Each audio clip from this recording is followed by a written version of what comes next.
Okay, so this is topic 712, um, World War II mobilization. And so what we're going to look at in this video is um, the highlights of how the US economy and society mobilized or got everything ready and supplied World War II. So as we're looking at this, you can see our learning objective. The thing that you would be asked to do about this is to explain how and why U.S. participation in World War II transformed the American society. So as you look at this information, you're looking for change. How did um, how did the actions and the mobilization required to fight a war as large as World War II change the American society in both short-term and long-term ways? So there's three historical developments that are important as you look through this. So the first one is that the mass mobilization of American society helped end the Great Depression. So if you're thinking back to the Great Depression and the ideas of Keynesian economics, it's the massive spending on the part of the US government to pay for all of the things or produce all of the things that it takes to fight the war that ends the Great Depression. And that the country's strong industrial base played a pivotal role in winning the war by equipping and provisioning allies and millions of US troops. So we'll be looking at that, but mass mobilization helped end the Great Society. Okay, the second big historical development dealing with mobilization is that mobilization and military service provided opportunities for women and minorities.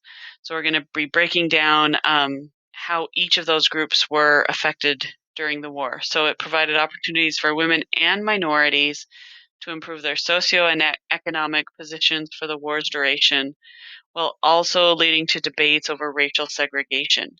So World War II is going to be a turning point to where society begins debating in earnest over racial segregation.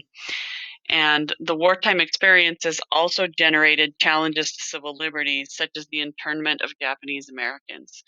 So mobilization provided both opportunities and challenges to minority groups and women.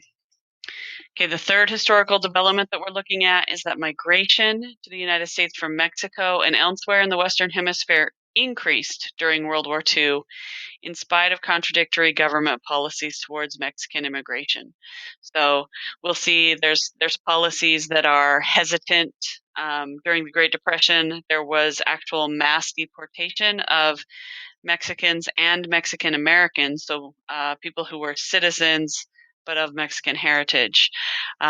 There was mass deportation during the Great Depression.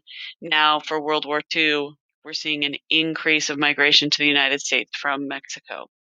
Okay, so those are our three big historical developments. So now I want to run through some of the details of this mobilization that goes along with these three developments, and then I will put these three developments up at the end of this again to review.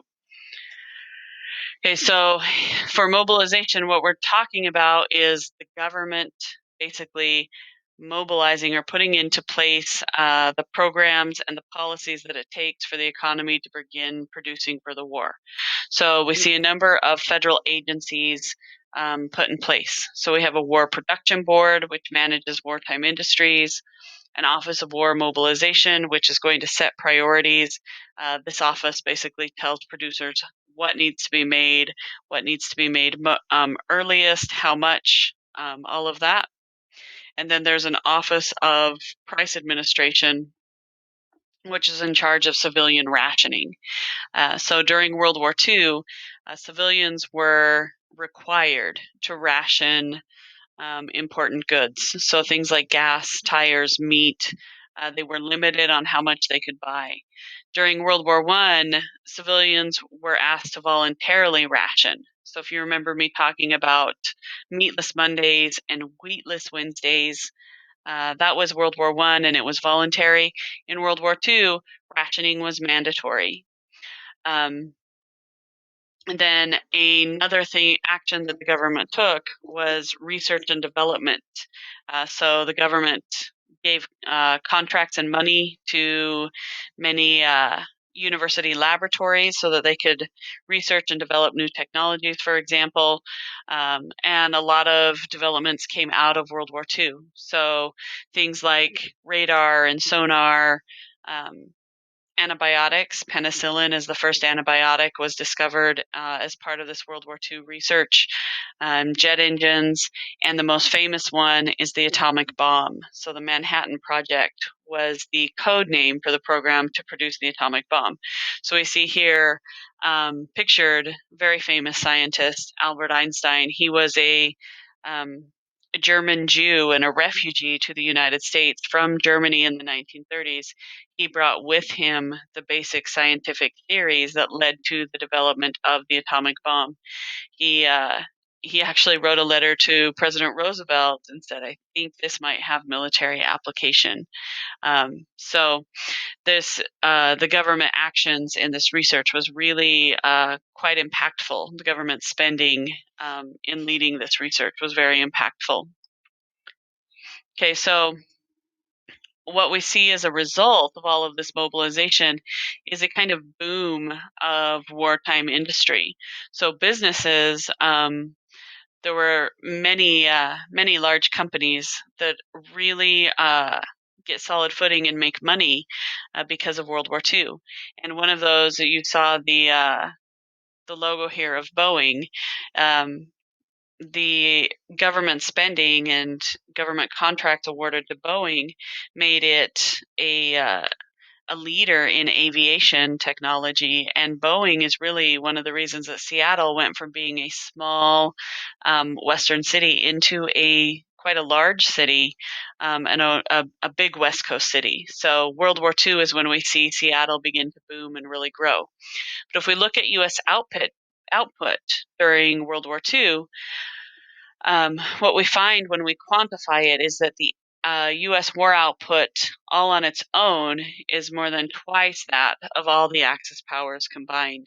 So this is one of those. When we're talking about mobilization, this also has a military effect. This is one of the reasons that the Allies were able to win. The United States, on its own, could produce more than twice what all of the Axis powers combined could produce. So over the course of this war, the U.S. economy produced 300,000 planes, 100,000 tanks, and by 1944, the U.S. was able to manufacture a new destroyer in 14 days. This is when we're thinking about Pearl Harbor and the Japanese decision to try to cripple the U.S. fleet for a year. This is one of the reasons that that plan did not work. The United States was able to mobilize and produce much faster than Japan really could conceptualize. And this statistic kind of shows us this. By the 1944 is the last year of the war, or we're nearing the last year of the war here. The U.S. had perfected this production of these destroyers. So we're really seeing the effect of this. Small businesses, though, they missed out on these government contracts. So these government contracts really were awarded to the largest companies in the United States. So the 100 largest corporations in the U.S. accounted for 70% of the wartime manufacturing. So small businesses missed out on this, although there are, they still made money even though they weren't gaining large government production contracts during World War II. Okay, another action of the US government in terms of mobilizing was the production of wartime propaganda. And so, just like in World War I, the US government produced wartime propaganda to try to create unity um, in the American people, a unity of purpose. So this propaganda is aimed at promoting the four freedoms, and these were the four freedoms that FDR spoke about in his Four Freedoms fireside chat. And if you remember, he says the U.S. needed to fight and protect the freedom of speech, the freedom of religion, freedom from want, and freedom from fear. So this propaganda centers around those four freedoms. Okay, there's a number of I guess, distribution methods or a number of mediums that are used for this propaganda.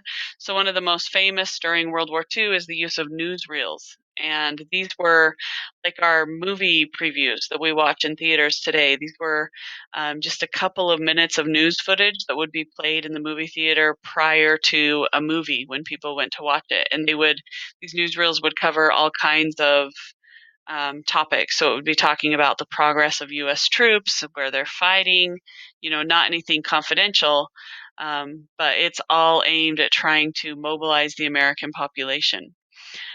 Radio programming, there were a number of posters. Norman Rockwell is a very famous World War II propagandist, so a number of posters that you would have seen all over in public spaces. And then movies were made that the U.S. government was paying movie makers to add their messages to, and that's something we're pretty used to today. We're getting pretty good at picking out propaganda in our movies.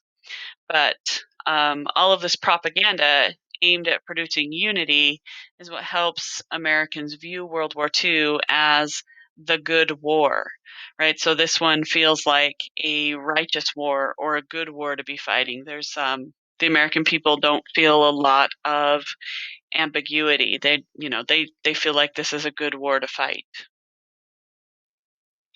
Okay, women during World War I experienced many opportunities, and we see a change of women's roles. So many of us are familiar with this poster of Rosie the Riveter. This is one of the US propaganda pieces produced during World War II. It was a plea to get women to go out into the workforce.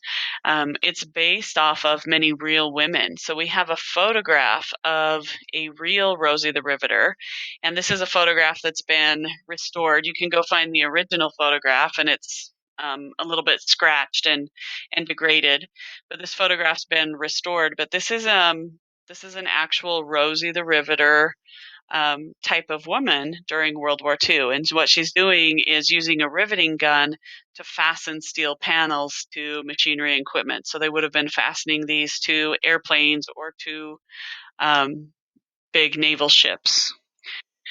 Women, besides working in the workforce in the private sector or producing industrial goods, women also had a lot of opportunities in the military. So this picture is a picture of women in their various jobs that they would have fulfilled in the US military. So we see women dressed in the uniform of something we might think is a mechanic, or somebody working in the supply lines or support positions of the military. We have nurses, we have secretaries, we have pilots pictured in this picture. Women were never fighter pilots during World War II, but many women were trained to fly, and they flew supply runs, or they would transport troops. So women experienced a very large broadening of opportunity, both in the private sector and the public sector. And there were also social effects or ramifications for women. So this picture here is a pattern, a sewing pattern of a dress from the World War II era, and women, because of this expanding role in society, they also gained more social freedom. And one of the ways we see this reflected is in the clothing type. So the dresses get a little bit shorter. They have short sleeves, and instead of going down, dresses down to mid calf or down to the ankle, dresses are cut off at the knee. And this is even for women who are dressing conservatively. And one of the reasons for this was cloth rationing. So women were rationing cloth, or society was rationing cotton and cloth.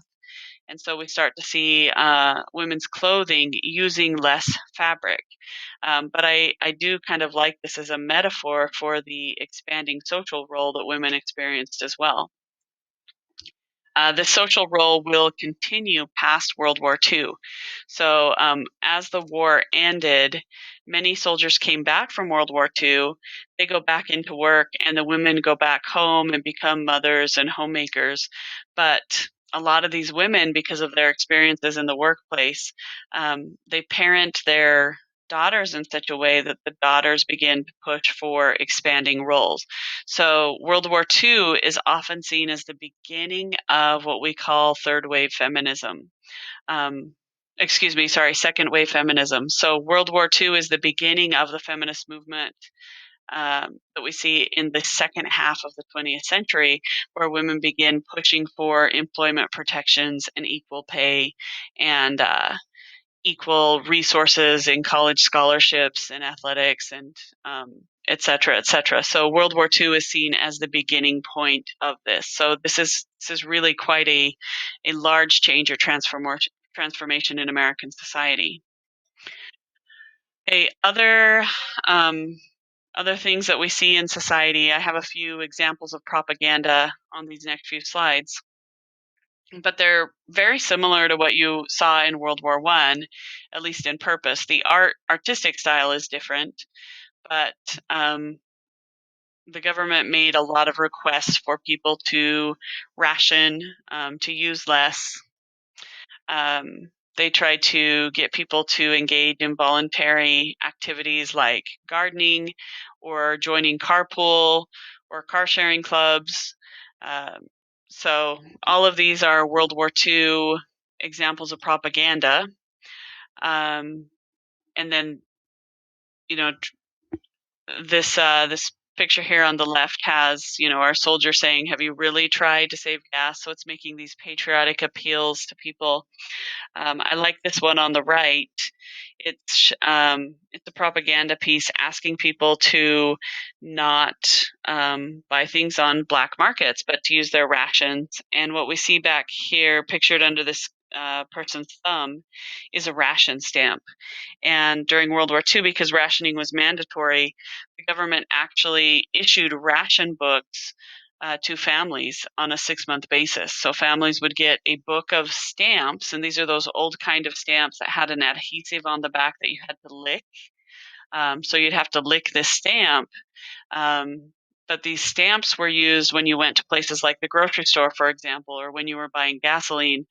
You would have to pay for your groceries, but before you could buy them, you would also have to produce the ration stamp showing that you could buy that quantity of good. So it's things like milk, eggs, sugar, staple goods, gasoline, tires. They were all rationed. So you had these ration books that your family was issued on a 6-month basis. They give you 6 months worth of stamps at a time. And the stamps had a time period you could use them. So you had a set of stamps for January, a set of stamps for February, a set of stamps for March, for example. Okay, recycling was also pushed pretty aggressively. So the propaganda was asking people to recycle. Um, and children also would hold these recycling drives. So you can find pictures of like a high school who's holding a scrap metal recycling drive and asking for people to donate any kind of scrap metal that they're going to donate to the war effort. So it would have been something, if it was for us, our ASB would have been having this recycling day where they're going out and asking the town to collect and give their uh, metals and things that the military finds useful to this recycling drive. Okay, the war was financed through war bonds. So we, again, this propaganda, it's very much like World War One, different art style, but it's asking people to voluntarily loan their money to the U.S. government to pay for World War II. And then there was also war propaganda that was based on fear, right? So they would use emotional appeals and play on people's fears to try to mobilize the American society. So this poster here says, don't let your child become a Nazi, for example, or this is using the idea of fear, that if we lose, this is where we're heading to. So this war propaganda did play on people's emotions as well.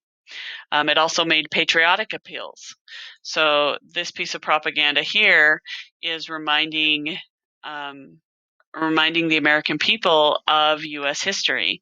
So a callback to the Revolutionary War in 1778, and then saying, these Americans going off to fight in 1943 are fighting for the same things. So it's this idea of liberty and democracy. So just as in World War I, this war is promoted as an effort to promote democracy through the world. But also, as in World War I, the propaganda against the enemy is going to lead to intolerance at home. So in World War I, the propaganda of intolerance, or the propaganda produced intolerance against foreigners and communism. The World War II propaganda is really going to affect, more than any other group in the United States, the Japanese or Japanese Americans. So this is an example of this propaganda against the enemy. And this one is a caricature, and it's an attempt to use humor. So we can see this cartoonish features of the leaders of the Axis powers. So we have Mussolini on the right, Hitler in the center, and then on the left is Hideki Tojo, who is a general and politician of Japan. And then this example is an example of World War II propaganda against the Japanese, and it is a play on Hideki Tojo. But you can also see that the characterization of the Japanese in this propaganda piece is somewhat animalistic. It's demonizing and making Japanese people appear as less human. So there's some othering factor here. And the result of this in the US society is a policy during World War I for Japanese relocation or internment, which really is a euphemism to make it sound better than it was. These were concentration camps, not death camps, not work camps, but these were camps to concentrate Japanese American people in one place, to remove them from society, and there was no freedom of movement from these camps. When Japanese Americans were made to report to these relocation camps or internment camps, they often lost their property or businesses. They had to surrender that, or they had to leave their businesses, and the business would just go under. They left their property. This was put in place by an executive order signed by FDR. So the executive order number is 9066, and it resulted in about 120,000 Japanese Americans being placed in relocation centers. And again, I have that in quotations because the language we use around this program is meant to make it sound like kinder, right? To make it sound less bad. So there were 10 internment camps located around the country, and there were challenges to this. So there was, in 1944, a Supreme Court case brought by a Japanese American with the last name of Korematsu. So Korematsu versus United States. And in this court case, it was argued that this internment was a violation of the 14th Amendment and the Fifth Amendment. So it basically is saying that these people were denied their due process. They were not given a chance to defend themselves, for example. They were imprisoned without the due process of law. And the court sided with the US government in this case. The court said that this was a reasonable action by the United States government during wartime, because the court and US government fears that these Japanese Americans in the United States were going to somehow feel more loyalty to Japan, that they might be acting as spies, etc., etc. And so when we look at this, this is an example of a loss of civil liberties during wartime. So this is one of those, and I've mentioned it many times, one of those core continuities through U.S. history. So during the Federalist period, or the early part of the United States, we had Alien and Sedition Acts. to try to control people's speech during wartime with President Adams. During the Civil War, we have things like President Lincoln suspending habeas corpus, or President Lincoln suppressing the press during the Civil War. During World War I, there's the Schenck versus United States case, where Charles Schenck was arrested for speaking against the draft during wartime. So he was arrested for violating the Espionage and Sedition Acts during World War I. And now, during World War II, you have the Korematsu versus United States case, where the Supreme Court says it's okay to profile and lock up anyone of Japanese descent as a security measure. And you can continue to trace this through US history. Today, in the last 15 years or so, we have issues where the government has said it's okay to issue warrantless wiretaps against people who are involved in the Middle East, for example, in the war on terror.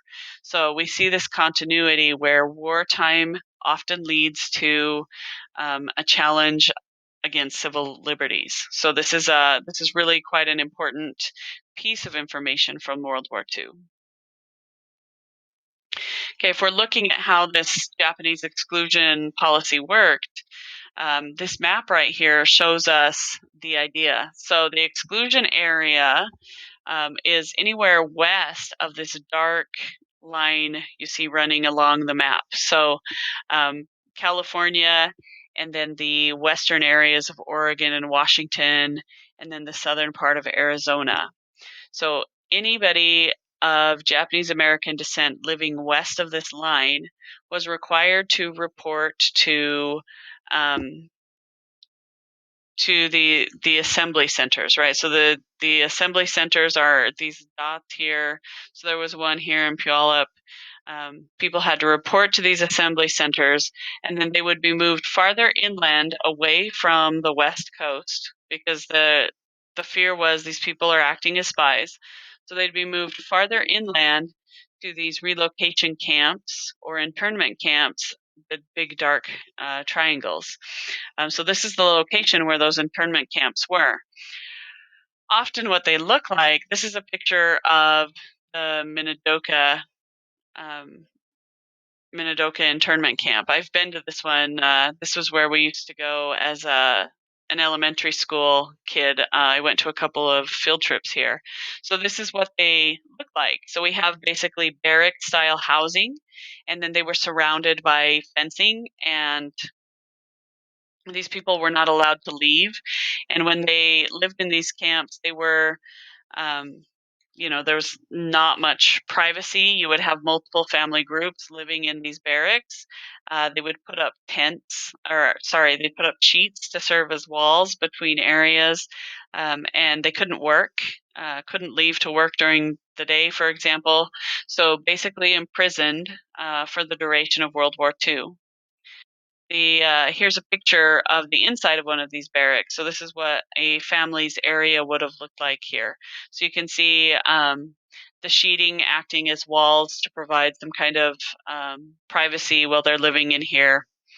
And one of the results in society of this internment and this propaganda, again, is this intolerance. So this image is, I can't remember the exact town, but it's from somewhere in Southern California. This woman is showing how proud she is of this sign on her home. So telling anybody of Japanese descent to keep moving. So these kinds of wartime attitudes don't just go away when the war ends. They continue. And so we see um, a longer term discrimination, or a longer term bias against the people that wartime propaganda others. Okay, so this is where I'm saying we have similar effects from the World War I propaganda.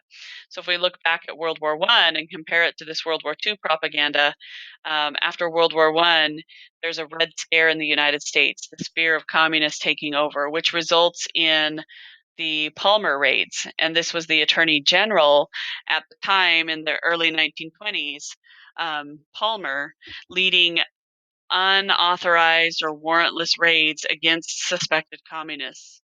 And then we also have the Quota Acts in 1921 and 1924, which restricted quite significantly the immigration into the United States for the very first time.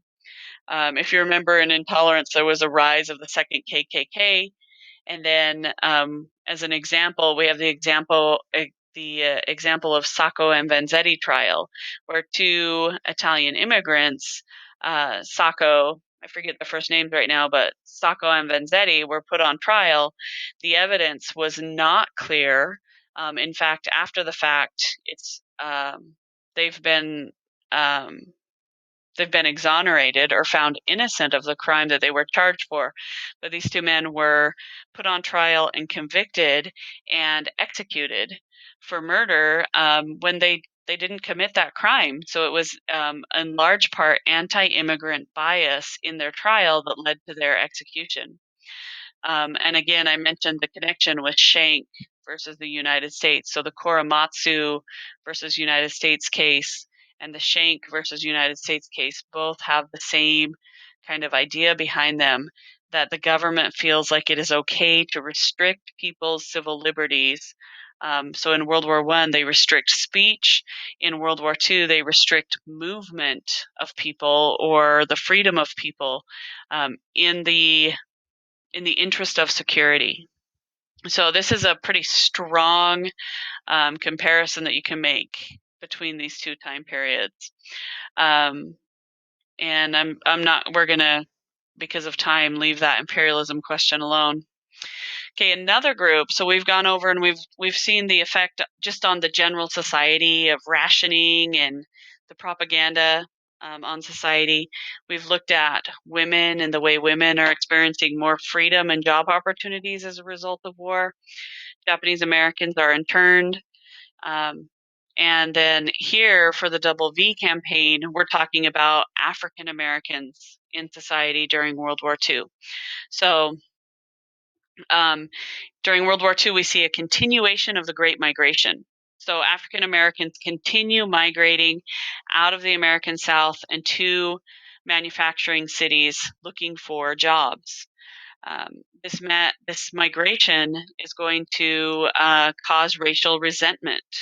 And so during World War II, there are large race riots in New York City and Detroit, especially. We see dozens of African Americans killed in these race riots. And as a result, the civil rights leaders, African American leaders of the NAACP, they adopt a campaign called the Double V campaign. So what we see right here is the logo of this Double V campaign. So they're saying double victory, victory against fascism abroad, and victory for equality at home. So the NAACP sees an opportunity here for African Americans to prove again their loyalty, prove their patriotism, prove their worth as citizens, and to try to gain more equality at home. This is similar to World War I. The NAACP encouraged African Americans to voluntarily enlist in World War I, and the major group or major regiment of World War I are the Harlem Hellfighters. Some of them came back from World War I and were actually killed in race riots in the United States. They didn't gain any real equality or improvement in the United States after World War I. After World War II, we see a great improvement for African Americans. So African Americans fought in World War II in segregated units.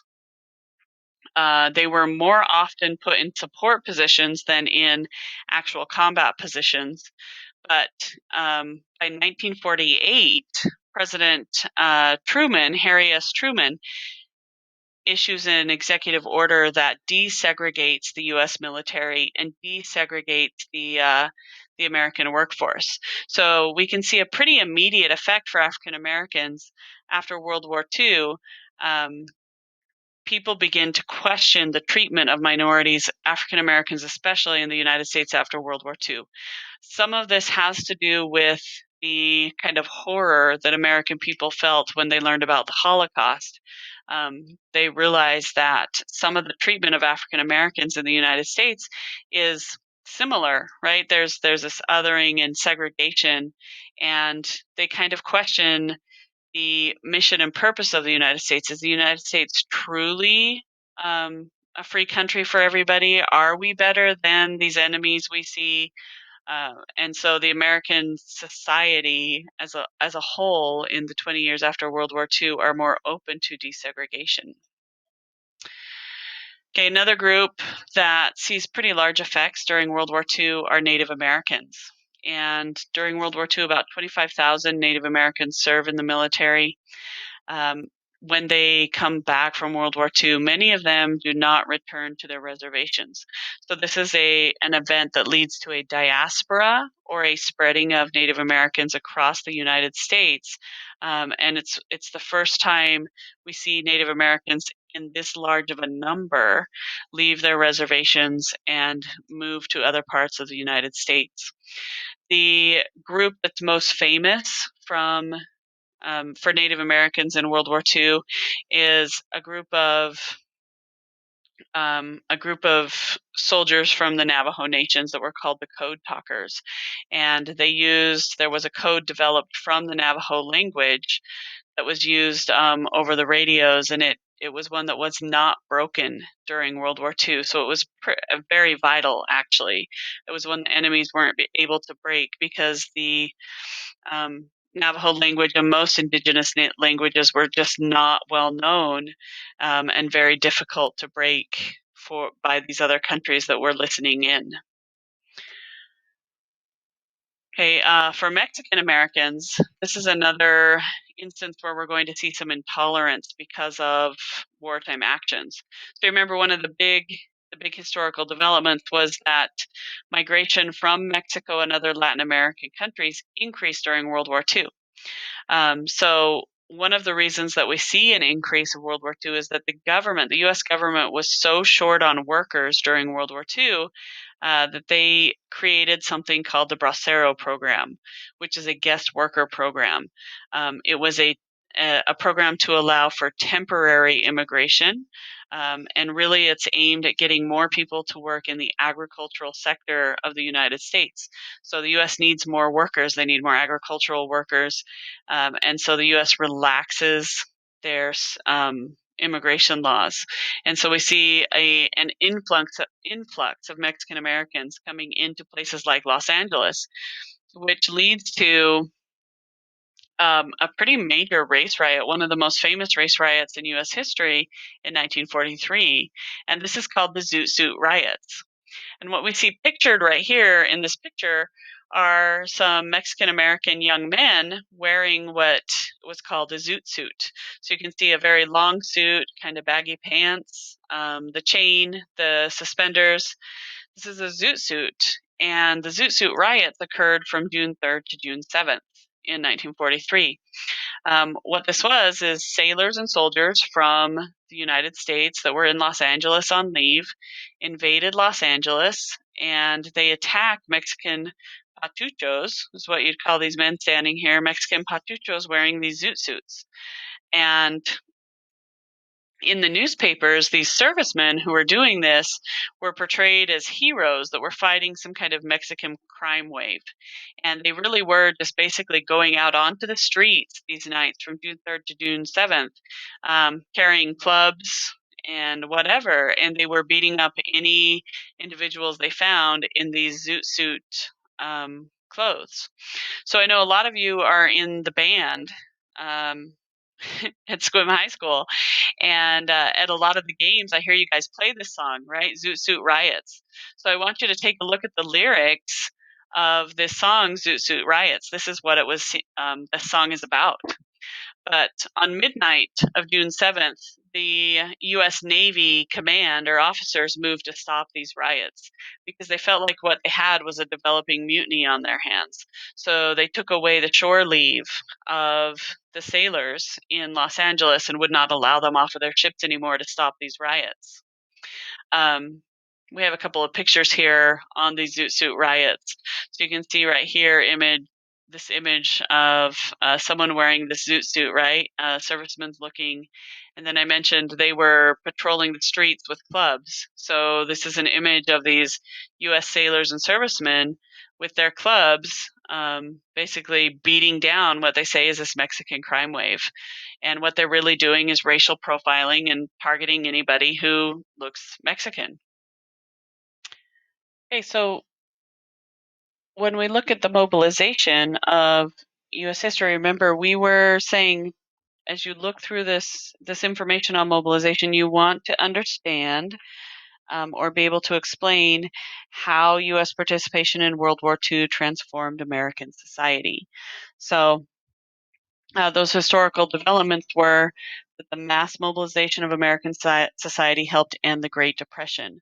So the U.S. is going to move into um, after World War II, becoming the most prosperous country economically in the world.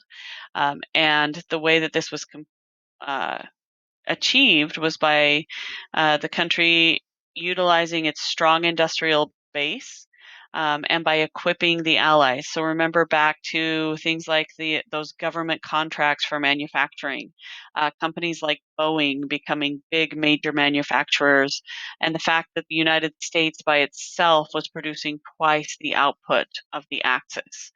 The second historical development that I said we were going to look at was that mobilization and military service provided opportunities for women and minorities. So when we think opportunities, women experienced more economic and employment opportunities. Women had an expanding role in society. Native Americans were given opportunities in the military to where a number of them left the reservations and didn't return to reservations. African Americans, their Double V campaign, began to see um, an increasing equality, but this is a longer term result of World War II, right? So World War II is just the beginning of this movement, and then the civil rights movement occurs in the 1950s and 1960s, and we start to see things like the Jim Crow segregation in the American South be declared unconstitutional, for example, and we start to see integration of the races.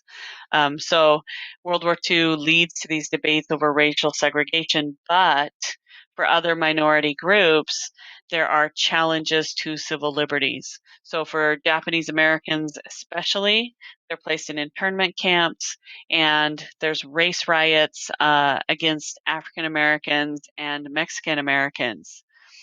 Okay, also, that migration to the United States from Mexico uh, increased during World War II, even though there's contradictory government policies. So we'll end right here. Look at these three historical developments and be able to explain how U.S. participation in World War II changed American society. And then in the next video, we'll be going over topic 713, which is military. So the next video is going to cover the actual war and the kind of the progress of the war in World War II.